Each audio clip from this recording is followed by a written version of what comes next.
makapangyarihan sa lahat na may likha ng langit at lupa.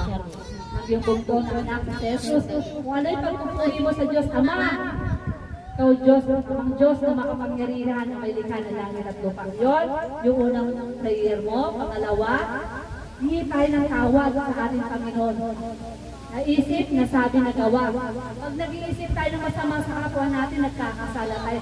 Mga bibig na salitang nabibitawan natin, nakakasakit tayo. Mga pagtaon na sasaktan natin, nagagawa natin ang sama. Yun.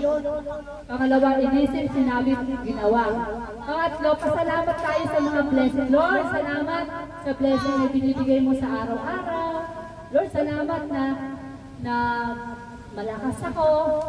Tapos yung kahilingan mo, yung pang-apat, Lord, lupan mo ako lagi ng knowledge at wisdom.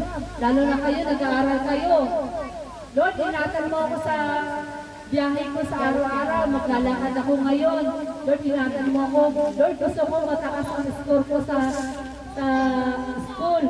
Hingi kayo kay Lord ng knowledge at wisdom. Yun po yun.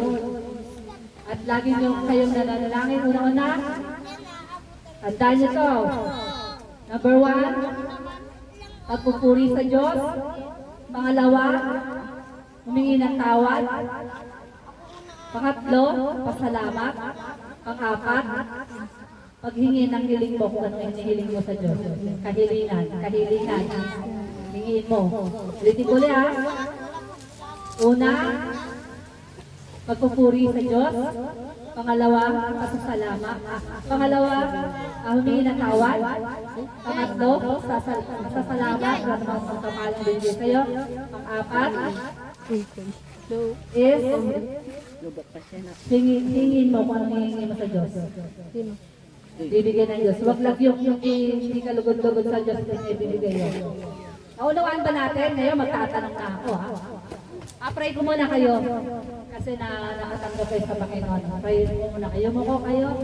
Ayaw mo ko. Ama Diyos na makapangyarihan sa lahat na may likha ng langit at lupa. Sa araw na ito, Father God, nagpapasalamat kami, Panginoon, na patuloy mo kaming minamahal kahit hindi kami kaibig-ibig, minahal mo at inabot dahil sa pag-ibig mo sa cross ng Kalbaryo. Salamat, Lord, sa buhay na walang hanggan na pinapahira mo sa amin, Panginoon. Dalangin namin, Panginoon, na ingatan mo itong mga bata na ito hanggang sa paglaki nila, Panginoon. Yung itinanim mo, salita mo, Lord God, na tumingin mo sa puso nila ang mensahe mo, Panginoon. At magkaroon sila ng pananampalataya, Panginoon, kasabitan sa pagbabasa ng Bible, Panginoon.